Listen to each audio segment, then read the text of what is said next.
좀 이렇게 신나는 찬양이죠. 시편 150편 찬양이었습니다. 여러분 시편 150편 가운데 제일 뒤쪽에 있는 이제 찬양 146편에서부터 시작해서 150편까지를 할렐루야 시편이라고 이야기를 해요. 그러니까 할렐루야로 시작해서 할렐루야로 끝나는 그러한 시입니다. 특별히 이 150편은 앞에 있는 다른 그 시들하고는 좀 차이가 있어요. 독특합니다.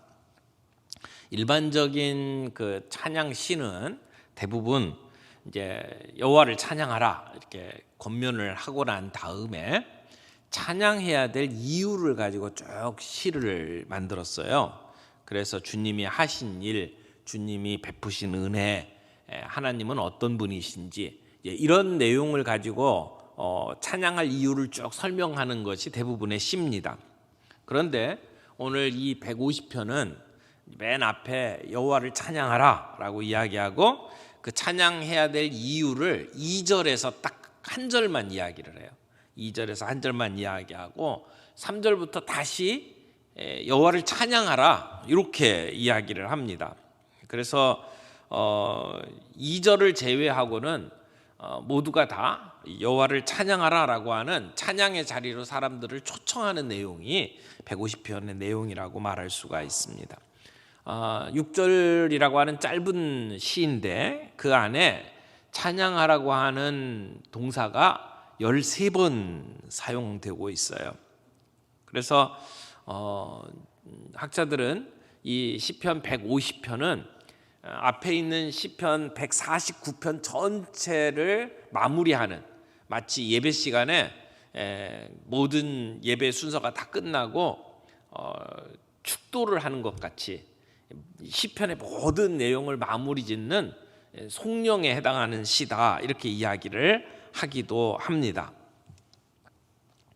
이 시가 언제 쓰여졌는지는 잘 몰라요.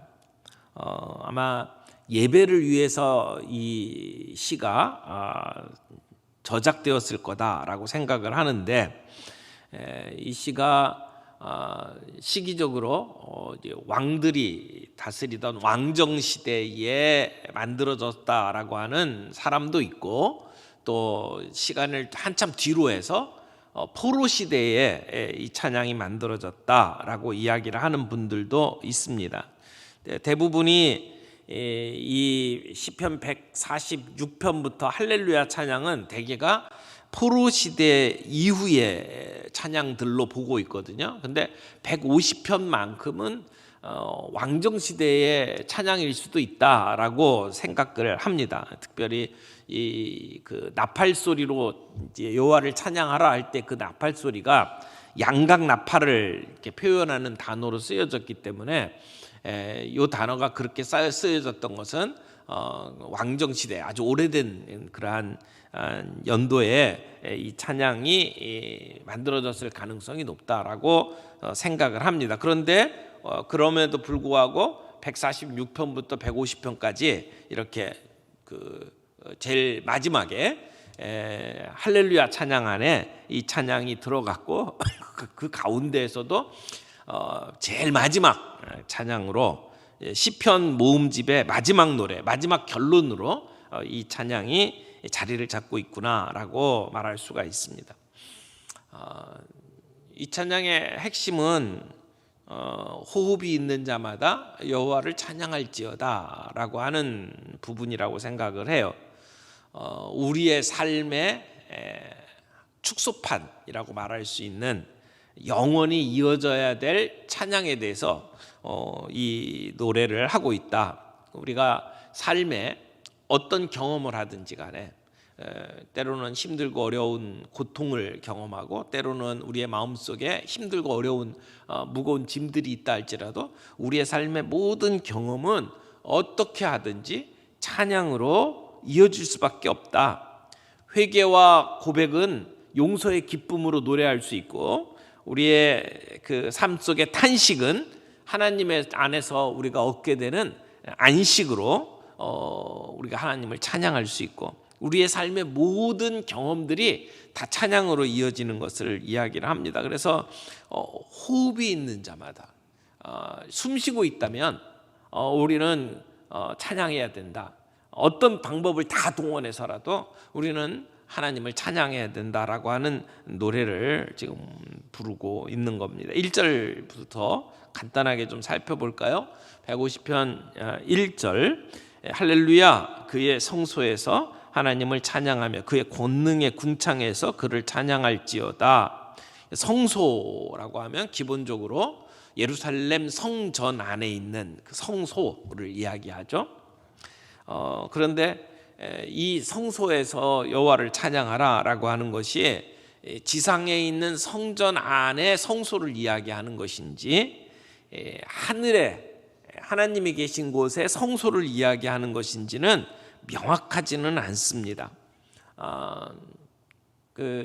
제가 학교 다닐 때 구약을 가르쳤던 벤게메른이라고 하는 교수님은 여기서 말하는 이 성소가 그 뒤에 궁창이라는 것하고 평행 구조를 이루고 있는 것을 볼 때에 지상에 있는 예루살렘 성전 안에 성소를 이야기하기보다는 하늘에 하나님이 거하시는 곳에 성소를 가리키는 것이 바른 해석일 것 같다, 이렇게 이야기를 하고 있습니다. 1절, 2절은 찬양하라라고 하는 그 부름에 대한 이야기하고, 그리고 3절부터 6절까지는 구체적으로 이 땅에서 우리가 어떻게 찬양해야 될지를 이야기하고 있는 내용으로 볼 수가 있습니다. 그럼에도 불구하고 이 예루살렘 성전 안에 있는 성소를 의미하는 것을 이렇게 제외시키고 하늘의 성소로만 해석할 수는 없다고 생각을 해요. 이 찬양을 듣는 사람들이 성소 그러면 딱 느껴지는 게 일단 예루살렘 성전을 이야기하기 때문에 그렇습니다. 근데 사실은 성소가 뭡니까? 하나님을 만나는 자리가 성소잖아요. 오늘 우리가 신약 시대를 살아가면서 우리에게 있어서의 성소는 어떻게 따로 정해져 있는 성전 안에서의 그 자리가 아니고 하나님께 예배드리는 장소라면 그것이 어디든지 그곳은 우리의 성소가 된다라고 믿습니다. 그러므로 우리가 예배드리는 그 순간은 하나님과 대면하고 있는 자리고 그 자리야말로 지성소다라고 이야기할 수 있죠. 예전에는 대제사장 혼자만 들어갈 수 있었던 그 휘장으로 가려진 곳이 예수님의 십자가로 말미암아 그 휘장이 찢어지고 우리가 담대히 들어갈 수 있는 자리가 되었죠. 그래서 우리가 예배하는 장소라면 그곳은 하나님의 지성소 안에 들어가 있는 것이고, 우리가 하나님의 말씀을 듣고 기도할 때 우리는 하나님의 그룹 날개 아래에 서 있다라고 말할 수가 있을 겁니다. 하나님께서는 우리가 하나님의 말씀을 통해서 하나님이 어떤 분이신지를 알아가기를 원하십니다. 우리가 하나님을 알아가려 하지 아니하고 우리 주변에 일어나는 일들만 알아가려고 할 때에 우리의 상태가 점점 악화되는 것을 우리는 경험을 하게 됩니다.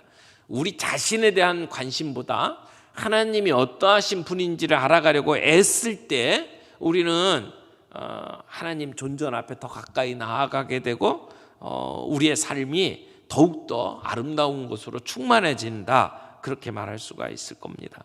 2절은 그 찬양해야 할 이유를 두 가지로 제시하죠. 2절 좀 읽어볼까요?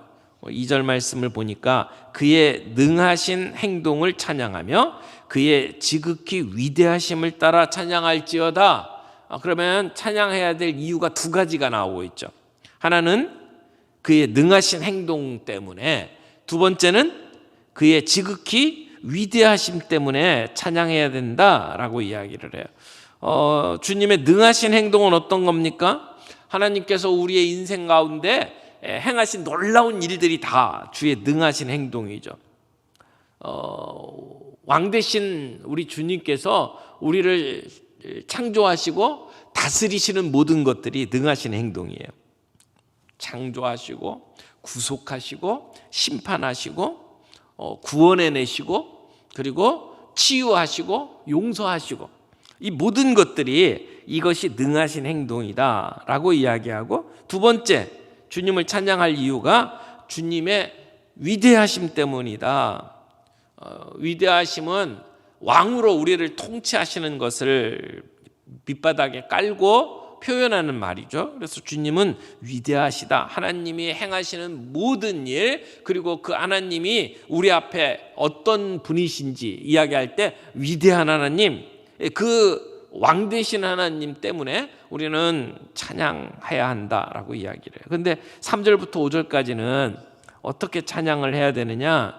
우리가 목소리로만 찬양할 것이 아니라 춤추며 찬양하고 모든 악기를 다 동원해서 찬양할 것을 주문하고 있습니다. 우리의 왕 되신 하나님을 고백하고 그분을 높이고 그분을 찬양하는 것은 그의 백성에 마땅한 행동이죠. 당연한 일이다라고 말할 수 있어요. 근데 그 찬양은 우리의 온 몸을 동원해야 되고, 그리고 모든 악기들을 다 동원하라. 여기 악기가 7가지가 나와요. 나팔, 비파, 수금, 소고, 현악, 퉁소, 제금, 이렇게 7가지를 얘기하죠. 나팔 소리로 찬양하라고 그랬어요. 여기서 말하는 나팔 소리는 양의 뿔을 이야기합니다. 뿔에서 나는 그 나팔 소리가 있잖아요. 대개는 뿔 하는 소리가 날 거예요. 그런 나팔 소리를 가지고 찬양하라. 근데 대부분 이 그 양의 뿔로 만든 이런 나팔들은 백성들을 불러 모으는데 사용을 했죠. 그래서 전쟁이 났다 그러면 그런 소리를 내면서 사람들이 몰려들고, 예배드린다라고 하면 그 예배드리기 위해서 사람들을 모을 때도 이런 나팔을 사용을 했어요. 나팔 소리로 여호와를 찬양하라. 그 다음에 비파와 수금으로 찬양하라. 비파, 수금, 아마 요즘 우리의 악기로 표현한다면 뭐 바이올린이나 기타나 이런 악기들을 표현하는 것이라고 생각을 합니다. 그 다음에 소고가 나오죠. 소고는 드럼이에요. 두드리는 악기를 얘기하죠. 그 다음에 현악, 이건 줄로 된 악기죠. 바이올린과 같은 거. 그 다음에 퉁소, 이거는 바람으로 불어서 내는 악기죠. 그러니까 뭐 우리 그 예배 시간에, 찬양 시간에 이렇게 사용하고 있는 그런 그 악기들이 여기에 포함된다고 생각을 합니다. 그리고 또 뭐가 있죠? 5절에 보니까 제금을 얘기해요. 제금은 심벌즈예요. 우리 드럼 칠 때에 위에 있는 그 악기 있잖아요. 쨍 하고 소리 나는 거, 이게 제금이에요. 그러니까 큰 소리 나는 제금, 높은 소리 나는 제금, 이렇게 표현을 하고 있는데, 이런 제금들을 다 사용해서 찬양하라고 이야기를 해요. 그러면 지금 이 시편 150편에 나오는 악기로만 따져도 오늘 우리들이 사용하는 모든 악기들이 다 얘기하는 거잖아요. 뭐 예전에 저 어렸을 때는 기타도 못 치게 만들었었거든요. 제가 기타 들고 이렇게 찬양하려고 그랬더니 이렇게 많은 분들이 말리더라고요. 예배 시간에 그 기타는 좀 자제하라고. 그랬던 시대가 있어요. 이제 조금 지난 다음에 드럼이 들어오니까 드럼은 좀 예배 시간에 좀 안 치면 좋겠다, 이런 분들도 있었어요. 근데 오늘 이 시편 150편을 보면 드럼도 나오고요, 심벌즈도 나오고요, 뭐 별별 게 다 나오잖아요. 그 모든 악기를 다 동원해서 하나님을 찬양하라고 이야기를 합니다. 이 악기들은 하나님께서 하나님을 찬양하라고 주신 선물이에요.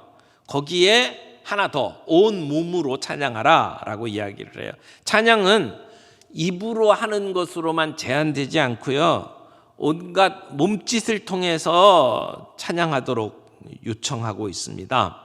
우리의 마음을 동원해서 찬양해야 하고요, 혼자서 부르는 게 아니고 이런 악기들을 동원해서 함께 찬양해라. 그러면 찬양은 개인적인 것이 아니라 공동체의 것이 됐다라고 말할 수가 있습니다.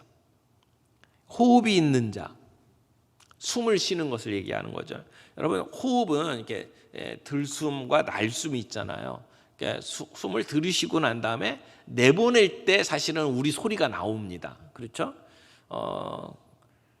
호흡이 있는 사람들이 이런 소리를 낼 수 있다라는 거죠. 우리가 내는 여러 가지 소리들이 있지만 그 소리 가운데 가장 귀한 것이 하나님을 찬양하는 것이다라고 오늘 본문이 이야기를 합니다. 그래서 호흡이 있는 자마다 여호와를 찬양하라라고 오늘 주문을 하고 있는 겁니다. 호흡이 있는 자는 사람을 이야기하죠. 기본적으로는 사람을 이야기해요. 우리의 그 인간을 지으시고 하나님께서 자신의 호흡을 불어 넣으시고 그래서 생명이 되게 만드셨어요. 그래서 하나님이 우리에게 나누어 주신 그 호흡이 결국은 하나님을 찬양하도록 하기 위한 것이다 라고 하는 것을 말하기 위해서 호흡이 있는 자마다 여호와를 찬양할지어다. 그런데 이 호흡은 하나님께서 숨쉬고 살아가도록 만든 모든 생물들을 다 포함하는 것이기도 합니다. 생명이 있는 모든 것들은 다 여호와 하나님을 찬양해야 된다. 이렇게 지금 본문이 이야기하는 것일 수도 있습니다.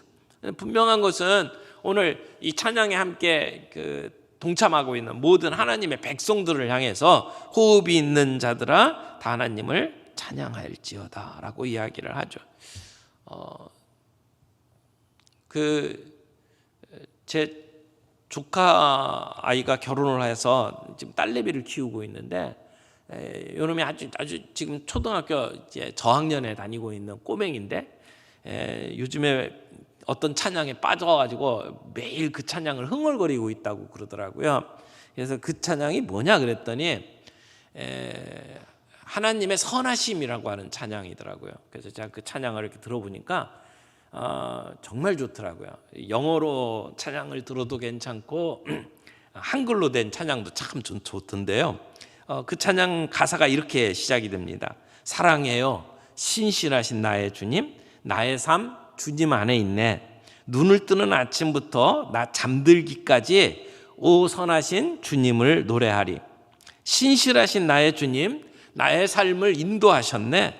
나의 모든 호흡 다해 오 선하신 주를 노래하리. 나의 모든 호흡 다해, 내가 숨쉬고 있는 모든 그 호흡 가운데에서 내가 살아 숨쉬는 동안에는 내가 주님의 이름을 찬양하리. 이런 가사의 내용이었어요.